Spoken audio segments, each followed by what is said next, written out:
Dios. Señor lo bendiga. Bendiciones de lo alto para todos. Señor, irán conectándose. Por aquí nuevamente Augusto Pérez, pastor. Recuerden que estamos bajo la cobertura del Ministerio Casa de Restauración con los pastores Clara y Adriano Jacobo. Y estamos ubicados en la calle Trinitaria número 1, la parte alta del sector San Carlos, frente a la Universidad UTESA. Gloria a Dios. Gloria a Dios. El día de hoy vamos a empezar, como lo había dicho la semana pasada, ya a tocar temas dentro del libro de Apocalipsis.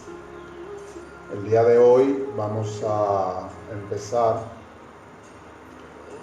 con los 144,000 y vamos a tocar unos detalles anteriores a eso y todo eso. Gloria a Dios. Para iniciar, debo decir que el libro de Apocalipsis ha sido uno de los más estudiados, debatidos por siglos. Y esto se debe al alto nivel de complicación e implicaciones que este contiene. Por estas razones hay tantas interpretaciones y hay tantas personas también que mejor deciden incluso hasta ignorar el libro, no meterse ahí. Ahora bien, ¿realmente es tan imposible de entender este libro y lo que se describe en él? ¿O no será que estamos ignorando ciertas claves de interpretación escondidas a simple vista en la Biblia? Yo creo que es esto segundo. El libro de Apocalipsis fue escrito por el apóstol Juan, hermano de Jacobo, de los hijos de Zebedeo. Él mismo escribió el Evangelio de Juan. Él mismo también escribió las 3 cartas de Juan. Gloria a Dios. Ahora, si nos vamos al inicio del libro, Juan recibe todas estas revelaciones en la isla de Patmos, la cual fue una cárcel donde él fue desterrado al final de su carrera evangelística. Y él recibió todas estas revelaciones de la boca del mismo Jesús. Entonces, si Juan recibió todo esto de parte de Cristo mismo, al igual como las interpretaciones de las parábolas que él dio en el momento que estuvo aquí en la tierra, él mismo daba la interpretación. Si todas estas palabras salieron de Jesús para Juan y posteriormente para la iglesia, entonces la interpretación de dicho libro también debe provenir del mismo Jesús. Entendido esto, ¿dónde en la Biblia Jesús habló de cosas semejantes? Pues si nos vamos a los evangelios, vemos que él tomó un tiempo antes de ser tomado por los fariseos para su crucifixión. Él habló de esto en Mateo capítulo 24, habló de esto en Mateo capítulo 25, en Marcos capítulo 13, Lucas capítulos 17 y capítulo 21. Entonces, si tomamos como real que el mismo autor de lo revelado en Apocalipsis, de él mismo debe provenir la revelación, entonces estos capítulos que mencioné son o serían la columna vertebral de la interpretación del Apocalipsis. Incluso en estos libros, en estos textos, Jesús hace referencia al libro de Daniel como un apoyo extra de cosas que también el Señor a través del ángel Gabriel les reveló para este mismo tiempo descrito en Apocalipsis. Este ofrece detalles y mucho más apoyo a lo descrito por Cristo en esos capítulos del Evangelio. Ahora, si a todo esto también le vamos agregando todas las demás revelaciones que los demás autores del Nuevo Testamento fueron recibiendo en su vida cristiana, obtenemos una guía completa para la comprensión del Apocalipsis de Juan. Al aplicar todo esto, obtenemos una una descripción introductoria al libro de Apocalipsis. Aunque contiene una línea central de acontecimientos expuestos de manera cronológica, no todo está en el mismo orden. Me explico. Este libro contiene varios paréntesis a lo largo de sus capítulos. Unos son explicativos o amplían una idea anteriormente expuesta en un capítulo anterior o en el mismo capítulo al principio. Otros acatan o muestran un paralelismo entre dos enseñanzas, y otros son comparativos. Por todo esto es fácil perder el hilo al libro, pero por esta misma razón es que vamos a ir entrando y profundizando poco a poco en estas semanas que siguen dentro de este libro. Incluso dentro de este libro también hay partes que están en pasado, están en presente y están en futuro. O sea, si nos vamos a lo que le acabo de exponer, vamos a tener una guía bien certera para los acontecimientos en tal libro. Gloria a Dios. Pero vamos a volver ya, después de esta introducción, al texto que vamos a tratar principalmente. Apocalipsis capítulo 7, que de acuerdo al tema que hemos elegido el día de hoy, por parte del Señor, por ahí es que vamos a arrancar. Apocalipsis 7, verso 1, la palabra de Dios se lee en nombre del Padre, del Hijo y del Espíritu Santo. Después de esto vi a 4 ángeles en pie sobre los 4 ángulos de la tierra, que detenían los 4 vientos de la tierra, para que no soplase viento alguno sobre la tierra, ni sobre el mar, ni sobre ningún árbol. Vi también a otro ángel que subía de donde sale el sol, y tenía el sello del Dios vivo, y clamó a gran voz a los 4 ángeles, a quienes se les había dado el poder para hacer daño a la tierra y al mar, diciendo: no hagáis daño a la tierra, ni al mar, ni a los árboles, hasta que hayamos sellado en sus frentes a los siervos de Dios, de nuestro Dios. Y del verso 4 al 8 menciona: oí el número de los sellados, 144,000 sellados, de todas las tribus de los hijos de Israel. De cada una de las tribus, 12,000 sellados. No voy a leerlo todo, pero menciona a las tribus: tribu de Judá, tribu de Rubén, Gad, Aser, Neftalí, Manasés, Simeón, Leví, Isaacar, Zabulón, José y Benjamín. Gloria a Dios. Gloria a Dios. Esta es la palabra de Dios, la base por la cual vamos a trabajar el día de hoy. Y me entrego en oración al Señor. Bendito Dios y Padre que estás en las alturas, te doy gracias, Señor, por este momento. Te doy gracias, Señor, por escogerme como instrumento, como vaso útil en este momento para ti. Te doy gracias, Señor, porque tú has escogido este tiempo para revelar, para tomar, para enseñar y para destituir toda doctrina que se ha colado de parte del enemigo dentro de tu iglesia. Gracias, Señor. Te pido que seas tú, Señor, pasando carbón encendido por mis labios. Sé tú tomándome, Señor, y usándome como tú quieras. Sé tú revelando, Señor, tu palabra. Sé tú hablando, Señor, no yo. Sé tú, Señor, impartiendo y tu Espíritu Santo obrando en cada uno de nosotros. En el nombre poderoso de Jesús, vengo atando y reprendiendo toda represalia del enemigo, todo levantamiento del reino de las tinieblas en nuestra contra. Anulo todo plan del reino de las tinieblas en contra de que tu palabra sea dicha en el día de hoy. En el nombre poderoso de Jesús me entrego en tus manos, Señor. Abre el entendimiento de tu pueblo, porque ese es tu objetivo. Como lo dijiste la semana pasada, vamos a renovar el entendimiento en este tiempo. En el nombre poderoso de Jesús. Amén y amén. Gloria a Dios. Entonces arrancamos. Este capítulo 7 es uno de esos paréntesis que yo le había hablado al principio. Es un paréntesis explicativo y se relaciona directamente a lo descrito en el 5º sello, en el capítulo 6. Mas este no es un cumplimiento en sí, ni del capítulo, ni del 5º sello, ni del 6º sello. De ser un cumplimiento del 6º sello, aludiendo a que aquí se describe, como muchos dicen, al arrebatamiento de la iglesia, entonces sería incompleto. ¿Por qué? Porque hay muchas de las señales descritas en todos los textos que tenemos donde faltarían las señales, faltarían muchas señales ahí, pues no es un cumplimiento textual en ese mismo momento descrito del arrebatamiento de la iglesia, no lo es. Más bien es una ampliación a lo expuesto en el capítulo anterior bajo el quinto sello, pero vamos a entrar en detalle. También cabe destacar que los acontecimientos descritos en estos capítulos 4, 5 y 6 ya pasaron. Esto pasó luego de la ascensión del Señor Jesús frente a sus apóstoles hacia los cielos.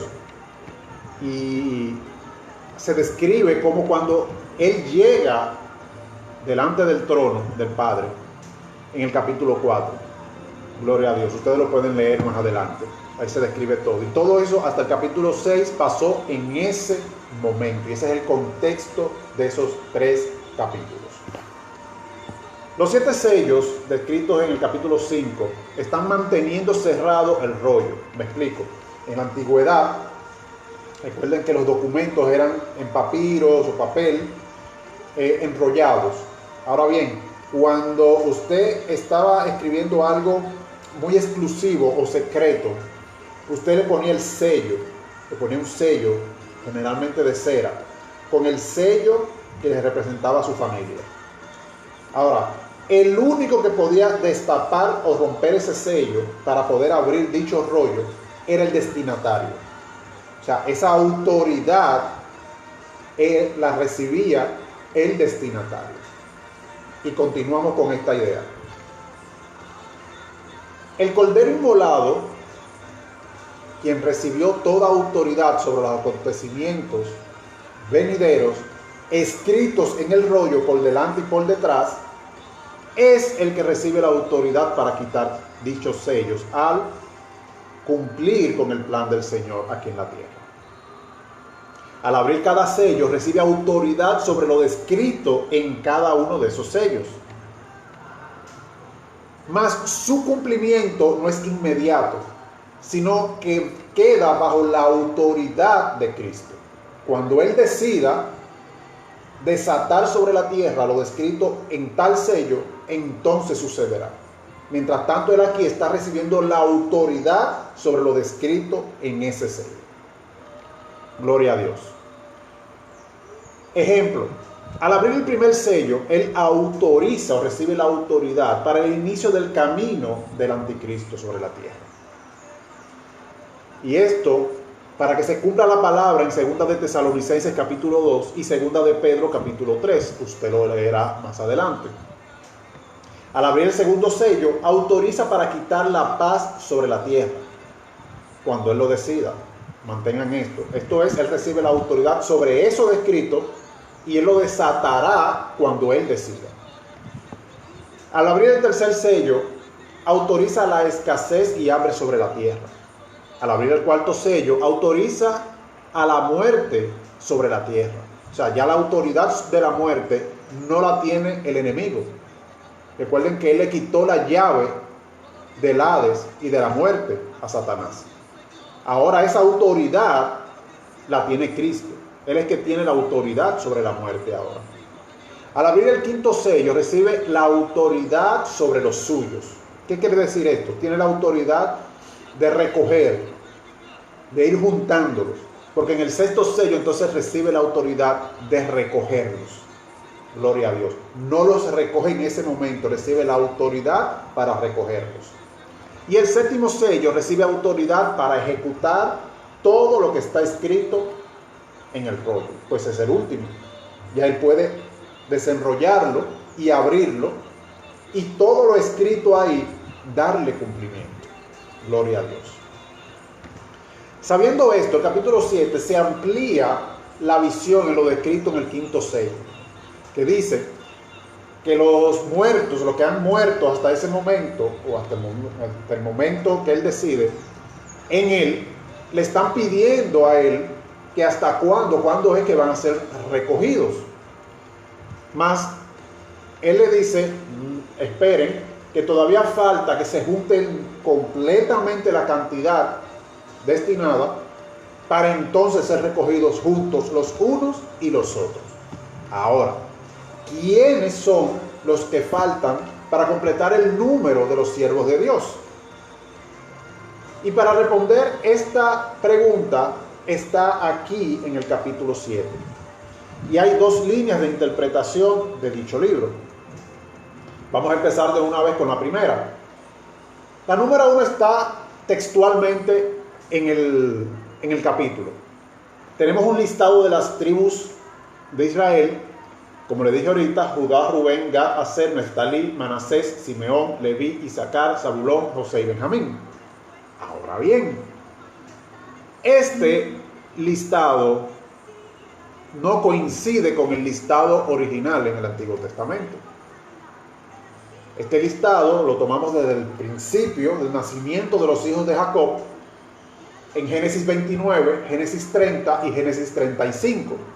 Según Génesis, ¿verdad?, los hijos de Jacob son Rubén, Simeón, Leví, Judá, Dan, Neftalí, Gad, Aser, Isaacar, Zabulón, José y Benjamín. Mas no coincide por 3 nombres con lo descrito en Apocalipsis 7. Por lo tanto, como no coinciden, aquí no está hablando textualmente de las 12 tribus de Israel.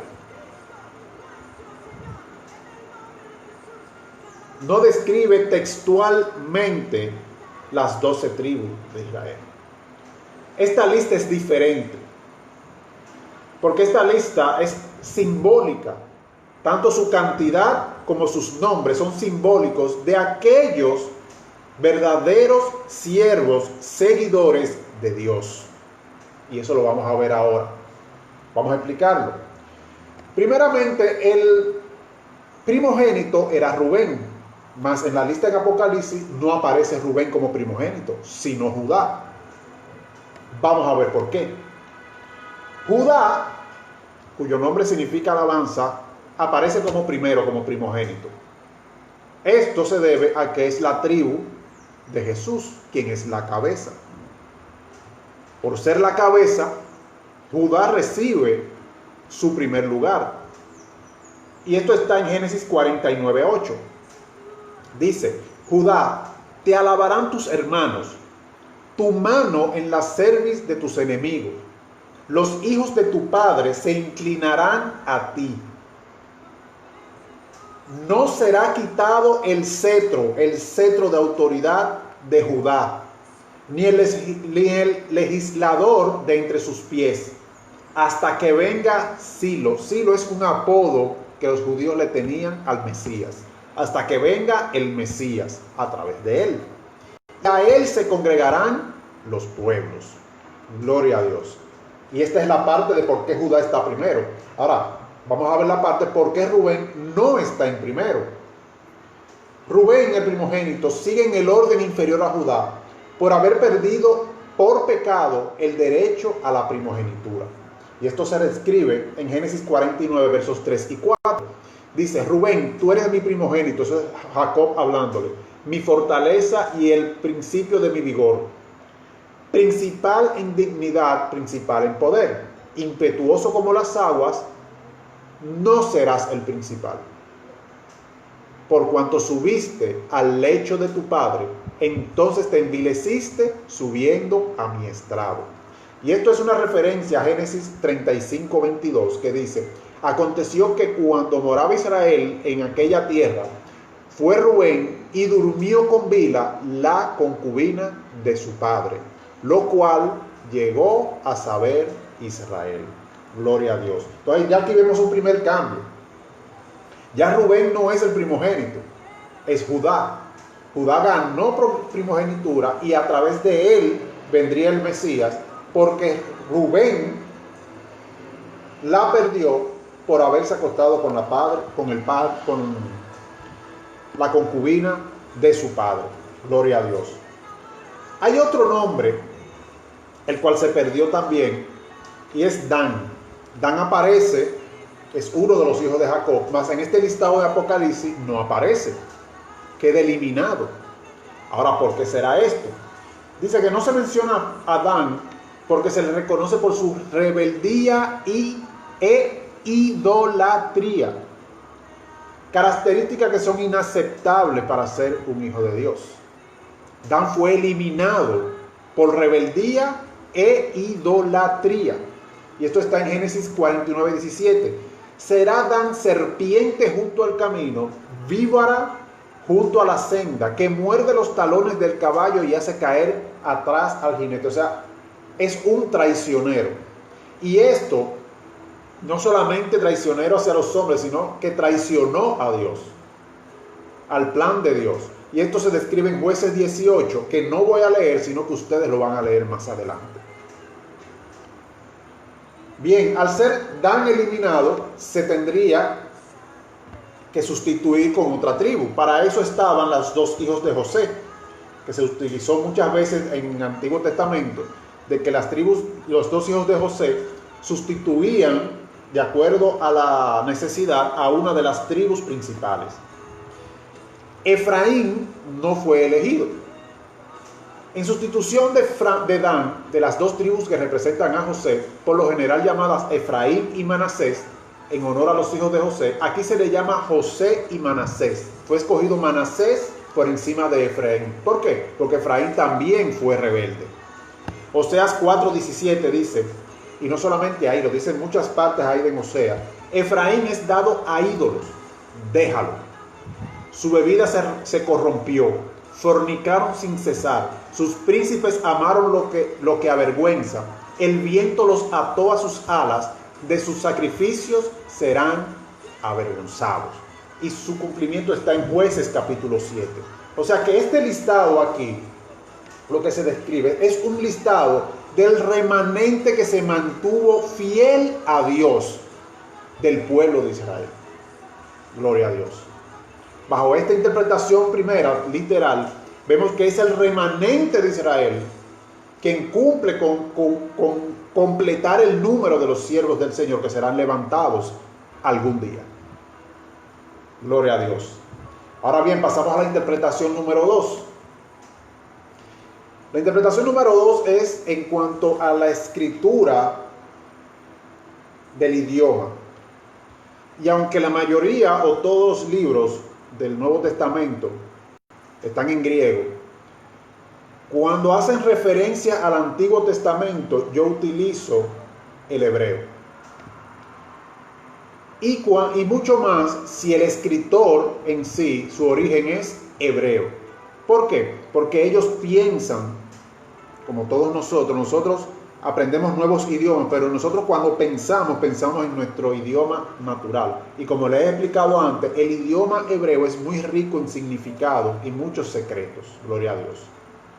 Basado en esto, nos vamos a concentrar en la parte de los números utilizados para la descripción en este capítulo. El primer número es 12. Y este número es muy especial en la palabra. El 12, el Señor lo utiliza mucho para discípulos, para su pueblo, para las personas que le siguen, que le son fieles. Se utiliza como los 12 discípulos, como les dije, los 12 tribus, etcétera, etcétera, etcétera. Hay muchos ejemplos de 12 en la palabra. Ahora bien, esta palabra 12 viene del hebreo shenayim, que significa 12. Ahora, la raíz hebrea que se utiliza para esa palabra es sheni, que significa sucesor o seguidor. Vaya anotando. Raíz hebrea sheni, que significa sucesor o seguidor.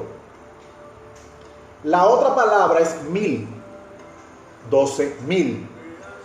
Ahora, el 1000 viene del hebreo elef, que significa 1000, pero también significa familia. Pero no se queda ahí. La raíz de esta palabra es la raíz hebrea alaf, que significa hacer millares o multiplicar en millares, pero no mediante progenitura. O sea, no es pariendo, no es reproduciéndose físicamente. Aquí hace millares mediante enseñanza y aprendizaje. O sea, la multiplicación es mediante enseñanza y aprendizaje. Y esto me lleva a Mateo 28, 19, 20, palabra del Señor. Dice, por tanto, id y haced discípulos a todas las naciones. O sea, hagan millares de discípulos, de seguidores, mediante enseñanza, mediante aprendizaje, bautizándolos en el nombre del Padre, del Hijo y del Espíritu Santo, enseñándoles, ahí viene la enseñanza, que guarden todas las cosas que os he mandado, y he aquí, yo estoy con vosotros todos los días hasta el fin del mundo. Amén. Segunda interpretación. De acuerdo con esto, estamos hablando de iglesia, de la iglesia directamente. Entonces, si es así, el segundo grupo descrito en el mismo capítulo 7, la gran multitud de muchas personas vestidas de blanco, es el mismo grupo descrito de manera diferente. Y aquí se aplica el fundamento de la repetición que les había enseñado semanas antes. Y aquí de manera descriptiva y comparativa. Incluso aquí se añaden en esta segunda parte más detalles y nos lleva a que este capítulo tiene un cumplimiento futuro y no en la línea temporal descrita en capítulo 4 al capítulo 6. Por lo tanto, aquí también se cae la teoría de que lo descrito aquí es el arrebatamiento. No lo es. Gloria a Dios. Ahora, ¿cuál es el segundo grupo? El segundo grupo es Apocalipsis 7, verso 9 en adelante. Después de esto miré, y he aquí una gran multitud, la cual nadie podía contar, de todas las naciones y tribus y pueblos y lenguas, y por todo el mundo, y predicar el evangelio, que estaban delante del trono y en la presencia del Cordero, vestidos de ropa blanca y con palmas en las manos. Verso 10, y clamaban a gran voz diciendo, la salvación pertenece a nuestro Dios, que está sentado en el trono y al Cordero. Y todos los ángeles estaban en pie alrededor del trono, y los ancianos y los seres vivientes, y se postraron sobre sus rostros delante del trono y adoraron a Dios, diciendo, la bendición y gloria y sabiduría y acción de gracias y la honra y el poder y la fortaleza sean a nuestro Dios por los siglos de los siglos.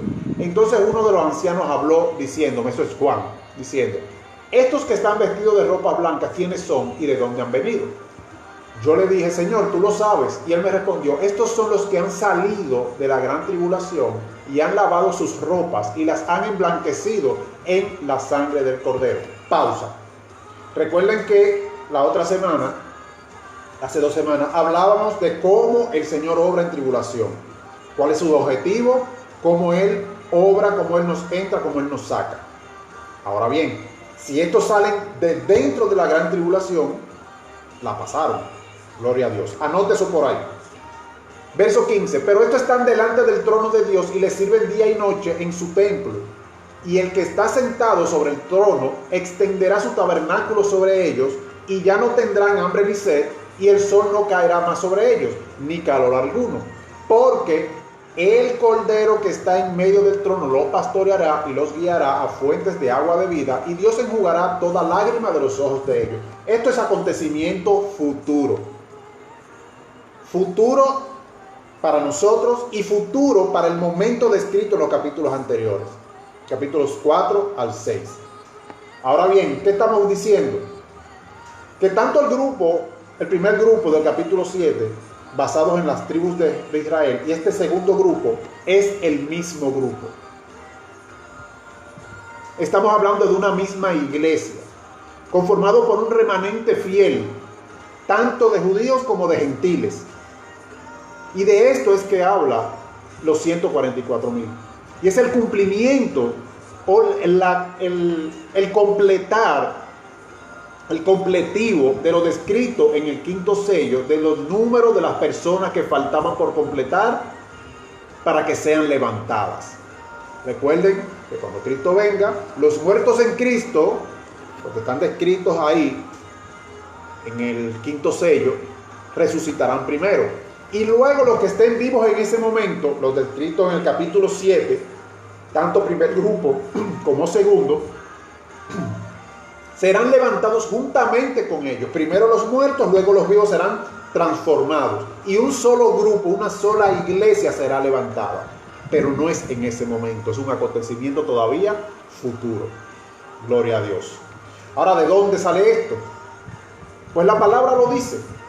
Colosenses capítulo 3, versos 9 en adelante, dice: no mintáis los unos a los otros, habiéndoos despojados del viejo hombre con sus hechos, y revestidos del nuevo hombre, el cual conforme a la imagen del que lo creó, se va renovando hasta el conocimiento pleno. Esto lo tocamos la semana pasada. Verso 11. Donde no hay ni griego ni judío. Atención. En Cristo Jesús ya no hay distinción, ya no hay diferencia entre judíos y no judíos. Ya no hay diferencia entre circuncisión ni incircuncisión. Ya no hay diferencia entre bárbaro ni escita. Estos son dos otros pueblos. Ni siervo ni libre, sino que Cristo es el todo y en todos. Ya no hay diferencia, es el mismo grupo. Gloria a Dios. Gálatas capítulo 3, versos 28 y 29. Repite lo mismo. Ya no hay judío ni griego. Ya no hay esclavo ni libre. Ya no hay ni varón ni hembra. Esa diferencia se acabó. Porque todos vosotros sois uno en Cristo Jesús. Y si vosotros sois de Cristo, ciertamente linaje de Abraham sois, y herederos según la promesa. ¿Cuál promesa? Toda promesa que el Señor ha dado a su pueblo, desde Génesis hasta Apocalipsis, es válida tanto para judíos como para no judíos, siempre y cuando sean parte del cuerpo de Cristo. Gloria a Dios. Y todavía falta más. Efesios capítulo 2, verso 11 en adelante dice: por tanto acordaos de que en otro tiempo vosotros, los gentiles, o sea nosotros, los que no somos judíos, en cuanto a la carne, éramos llamados incircuncisión por la llamada circuncisión, los judíos, hecha con mano de carne. Verso 12.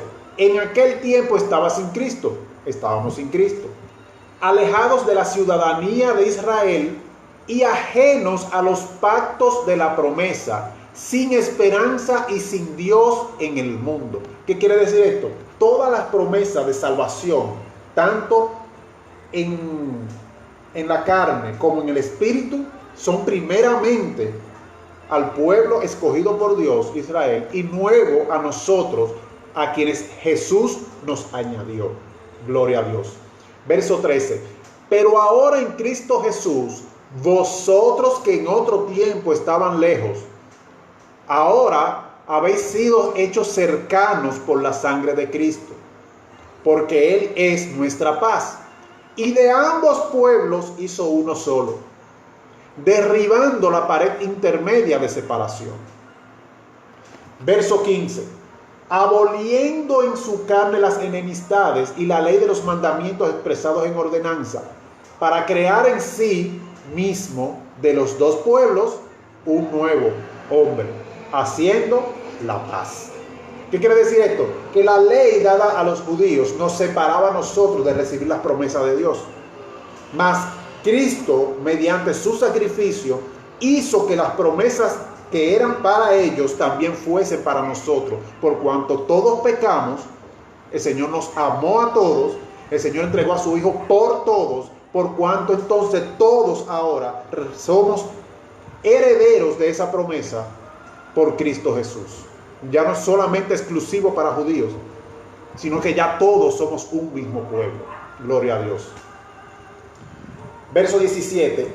Él vino y anunció las buenas nuevas de paz a vosotros que estaban lejos y a los judíos que estaban cerca.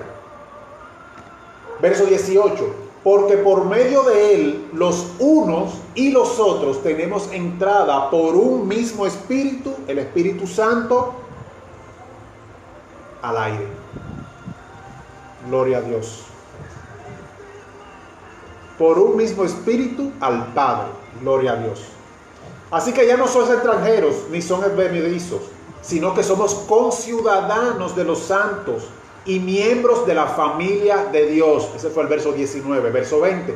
edificado sobre el fundamento de los apóstoles, por un lado, y de los profetas, por otro, siendo la principal piedra del ángulo Jesucristo mismo. Por lo tanto, toda la palabra de Dios está fundamentada en Cristo Jesús. Toda revelación debe de venir de Cristo Jesús. Gloria a Dios. Verso 21. En quien todo el edificio en Cristo Jesús, bien coordinado, va creciendo para ser un templo santo en el Señor. Verso 22. En quien vosotros también sois juntamente edificados para morada de Dios en el Espíritu. ¿Qué quiere decir? Que nos hizo a todos igual templo del Espíritu Santo de Dios. Gloria a Dios. Y mediante ese Espíritu tenemos todo acceso al Padre, a Dios Padre. Gloria a Dios.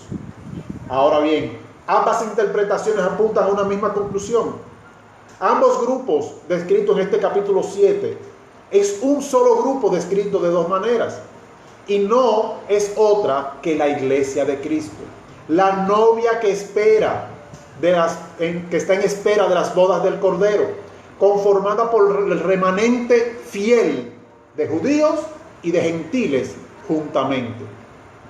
Esta multitud de 144,000, simbólico por un lado, y de una multitud vestida de blanco por otro, no es otra cosa más que la descripción de la iglesia de Cristo sobre la tierra. Y de esto es que trata el capítulo 7, de eso es que trata los 144,000, es una descripción de su iglesia, aquella iglesia que Él va a venir a levantar algún día, y que hoy día está más cerca que antes. Ahora está más cerca la venida de Cristo que cuando creímos inicialmente. Y como les decía, que esto se va renovando, y en su conocimiento y su entendimiento se va renovando día a día, así mismo se va acercando su venida día a día. Este capítulo 7 y su capítulo 6 anterior no describe la ejecución del arrebatamiento. No. Aquí describe lo que va a pasar en ese momento. Aquí describe que el Señor recibe la autoridad para reunir y recoger a su pueblo cuando Él decida hacerlo. Porque la misma palabra dice que Él no retarda su venida como muchos tienen por tardanza, sino que Él tiene paciencia para que todos procedamos al arrepentimiento. Por lo tanto, esa decisión ya fue pasada del Padre al Hijo en ese capítulo, en cuanto Él recibió esa autoridad. Cuando Él ya agote su paciencia, ya es tiempo, entonces Él decidirá darle ejecución a recoger a su iglesia. Él es que detiene, Él es que está deteniendo que esto se acabe. Porque por amor Él quiere que tú ni yo nos perdamos, sino que procedamos al arrepentimiento, que procedamos a Él, que vengamos a Él. Eso es lo que Él quiere. Él no quiere que ninguno se pierda, si por Él todos fuéramos salvos. Pero como le decía la otra semana, Él no presenta el plan. Depende de nosotros si lo tomamos o no lo tomamos. Si le damos larga o si entramos al plan de Dios. Plan de salvación, plan de perdón. Plan de vida eterna, mas no de muerte. Es un plan de amor. Todo lo que el Señor ha derramado sobre el hombre ha sido amor, desde Génesis hasta Apocalipsis. La Biblia entera lo describe. Tu vida entera el Señor lo que ha derramado es amor sobre ti, aunque no lo veas así. Si tú tomas la decisión de seguir a Cristo, tú entras dentro de este grupo descrito aquí. Serías parte de ese remanente fiel, digno de ser recogido de parte del Señor. Es tu decisión. Dios está ahí, al lado tuyo ahora mismo, esperando que tú digas sí. Es lo que está esperando, que tú digas sí, Señor, heme aquí. Él está esperando que tú digas, sí, Señor, yo reconozco que yo soy un pecador.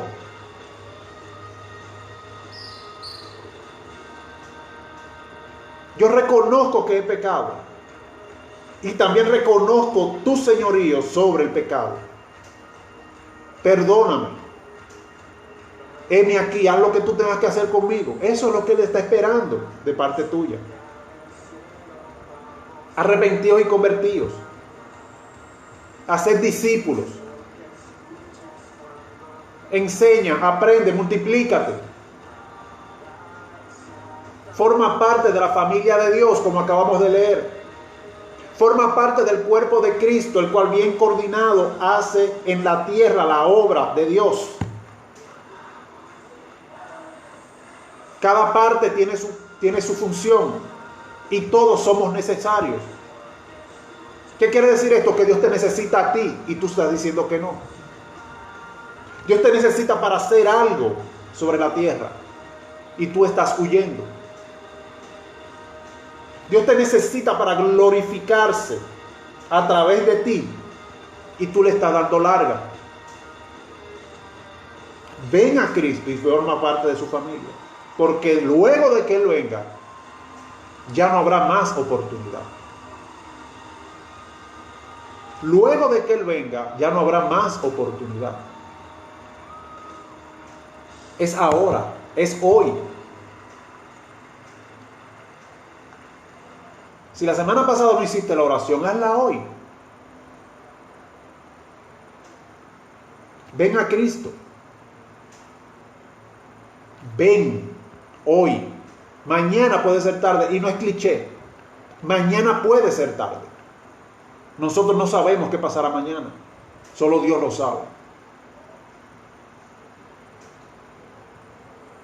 Ven a Cristo hoy a formar parte de su familia, a recibir las bendiciones que están descritas en la Biblia.